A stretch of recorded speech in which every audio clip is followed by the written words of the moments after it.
Hare Krishna, Radhe Radhe to all. सभी का स्वागत है कृष्णा डिवोशन चैनल पर।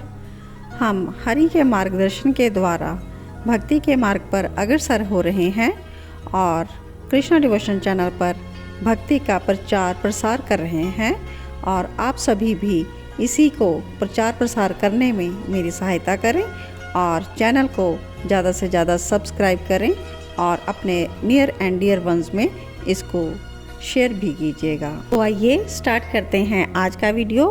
भक्ति से रिलेटेड ही प्रमुख विचार हैं इस वीडियो में, तो सभी जन अंत तक इस वीडियो को ज़रूर देखें, सुने। और आज का जो हम विचार शेयर करने जा रहे हैं ये है पूजा पाठ से मनचाहा परिणाम क्यों नहीं मिलता। आज के वीडियो में हम ये जानेंगे, तो ये सभी के लिए आई थिंक बहुत ही इम्पोर्टेंट पॉइंट भी है, तो सभी ध्यान और मन लगाकर सुनिएगा।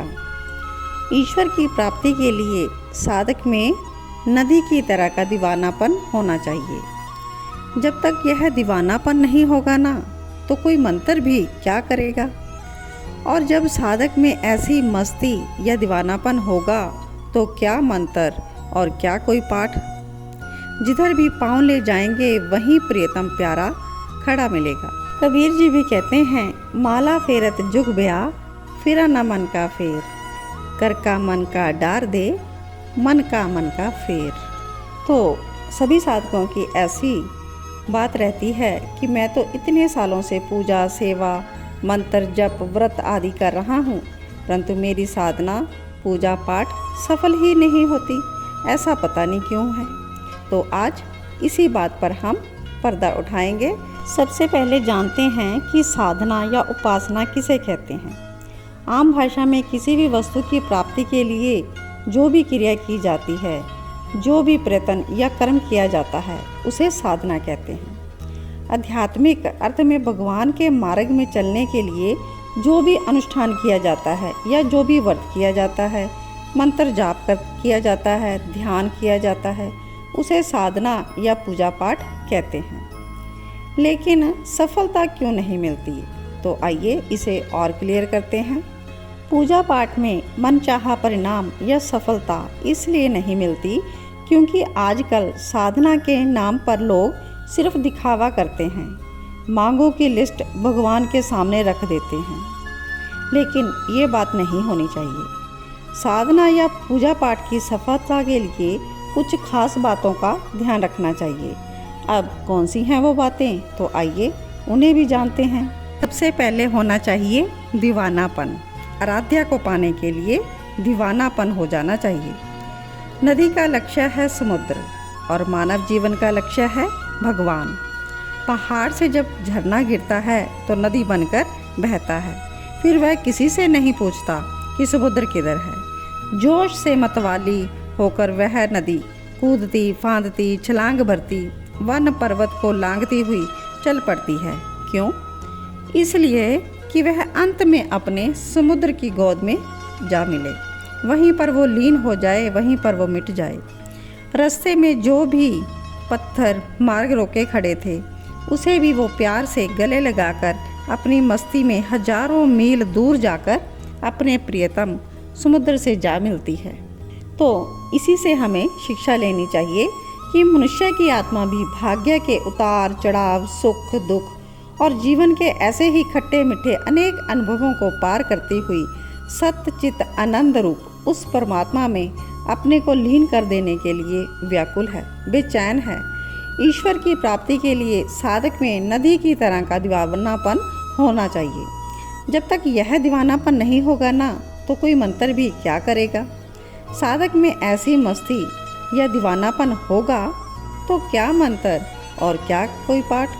जिधर पाँव ले जाएंगे वहीं पर प्रीतम प्यारा खड़ा मिलेगा। मीरा जी भी ऐसी ही प्रेम दीवानी थी, इसलिए वे अपने गिरधर गोपाल में ही लीन हो गई।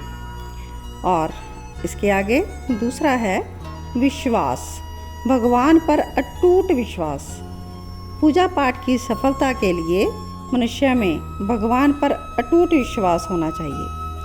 अपने आप में विश्वास भी होना बहुत आवश्यक है, लेकिन भगवान के ऊपर ज़्यादा विश्वास, अटूट विश्वास होना चाहिए।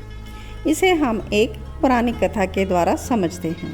एक बार देवऋषि नारद जी वीणा बजाते हुए भगवान के दर्शनों को जा रहे थे। रास्ते में उन्हें 2 साधक मिले। देवऋषि को देखकर दोनों ने उनसे पूछा कि उन्हें भगवान की प्राप्ति कब होगी।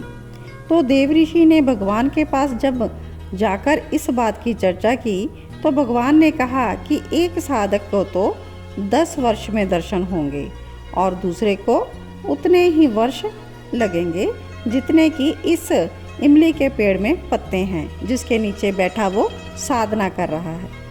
देवऋषि ने लौटकर दोनों साधकों को भगवान द्वारा बताई गई बात बताई। तो जिस साधक को तो 10 वर्ष में भगवान के दर्शन होने थे वह बहुत निराश हुआ और साधना छोड़कर घर लौट गया।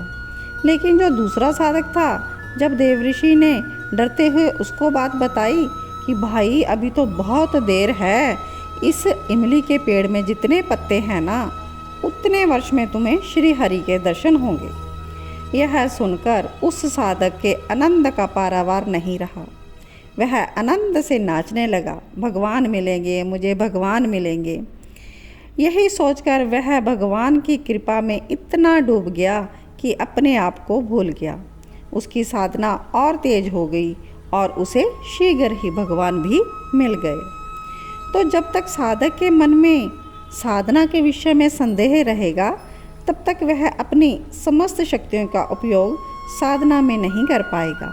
इसलिए हमें भगवान पर अटूट विश्वास करना चाहिए कि वो हमें ज़रूर प्राप्त होंगे। 3rd पॉइंट जो है वो है एकाग्रता।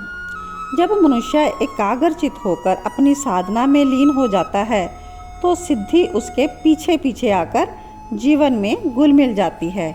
उसे पता भी नहीं चलता कि वो कब साधन उसकी सक्सेस हो गई है। बेखुदी छा जाए ऐसी, दिल से मिट जाए खुदी, उनके मिलने का तरीका अपने आप में खो जाने में है।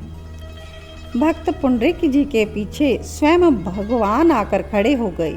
साधना में लगे पुंडरीक जी ने नम्रता से कहा, इस वक्त मैं मुड़कर नहीं देख सकता, मैं सेवा में लगा हूँ, जिधर देखता हूँ उधर तू ही तू है। 4th हमें होना चाहिए आनंद और प्रसन्नता। पूजा उपासना की सफलता के लिए आवश्यक बात है कि साधक के मन में उपासना करने के बाद स्फूर्ति, आनंद और प्रसन्नता होनी चाहिए। ऐसा लगना चाहिए कि वह सत्व गुण से उठकर आया है। यही बात बात में स्वभाव में चिड़चिड़ा हो तो समझ लेना चाहिए कि साधना में मन ने सात्विकता ग्रहण नहीं की है और उसका परिणाम और परिश्रम बेकार हो गया। 5th पॉइंट है गुरु दीक्षा। साधना की सिद्धि गुरु दीक्षा से होती है।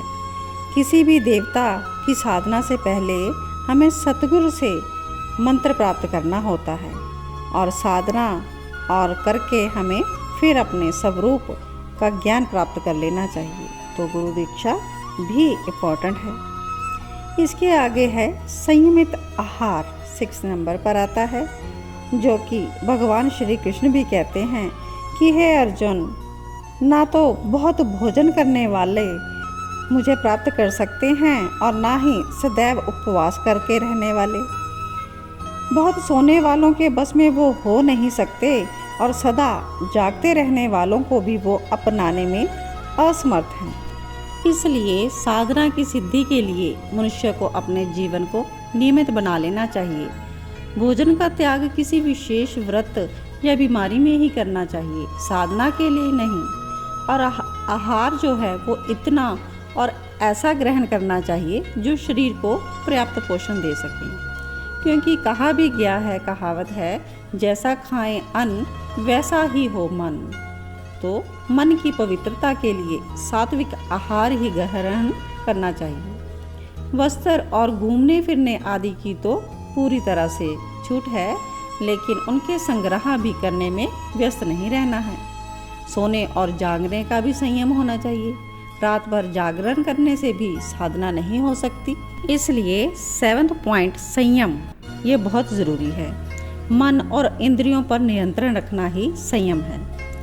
जैसे कि एक मशक में या घड़े में छेद हो तो सारा पानी बह जाता है, उसी प्रकार मनुष्य की 10 इंद्रियों में से किसी भी इंद्रिय के भोगों में लगने पर मनुष्य की बुद्धि भोगों में बह जाती है और उसकी साधना पूजा पाठ निष्फल हो जाती है। इसके अलावा एक और इम्पोर्टेंट पॉइंट है, ये है धन। धन हमें पूजा पाठ में किस प्रकार का लगाना चाहिए? ये है ईमानदारी से कमाया हुआ धन, वही हमें पूजा पाठ में प्रयोग करना चाहिए। अन्यथा हमें पूजा पाठ जो बेईमानी से कमाए हुए धन से करते हैं उसमें हमें सफलता प्राप्त नहीं होती। तो इस बात का भी विशेष ध्यान रखा जाए कि ईमानदारी से हमें कोई भी कार्य करना है और उसी कमाए हुए धन से हमें पूजा पाठ करना है। नेक्स्ट है अहंकार, जो कि सभी में देखा जाता है। प्राय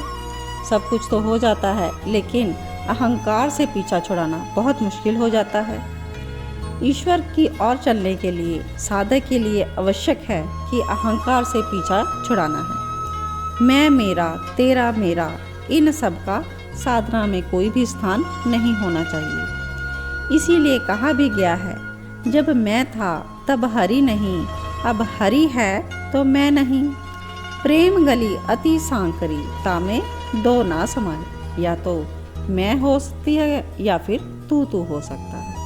तो सिर्फ भगवान के लिए ही हमें जगह बनानी है और मैं यानी अहंकार को निकाल देना है।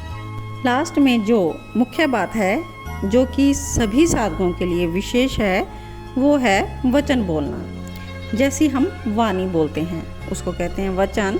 तो वचन कैसे होनी चाहिए? साधक को सदैव कम, प्रिय और सत्य ही बोलना चाहिए और उसके अलावा नम्रता उसमें होनी चाहिए।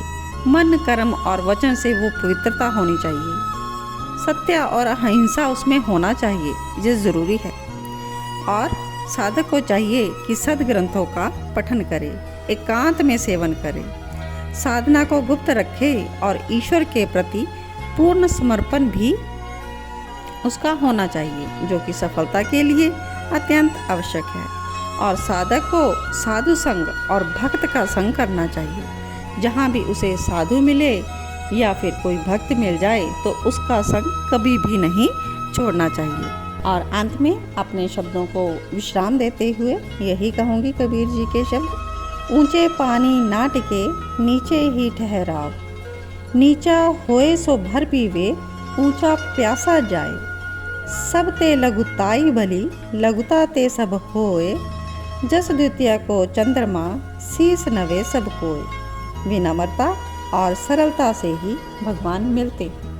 पूजा पाठ की सफलता के लिए जो भी पॉइंट्स बताए गए हैं आपको कैसे लगे तो मुझे कमेंट बॉक्स में कमेंट करके ज़रूर बताइएगा। और मिलते हैं नेक्स्ट वीडियो में ऐसे ही विचारों के साथ, जो कि भक्ति के मार्ग पर सभी को अग्रसर करें। और भक्ति का प्रचार प्रसार करना ही हमारा मोटिव, कृष्णा भक्ति करना और करवाना ही हमारा उद्देश्य। जय जय श्री राधे, जय जय श्री कृष्णा।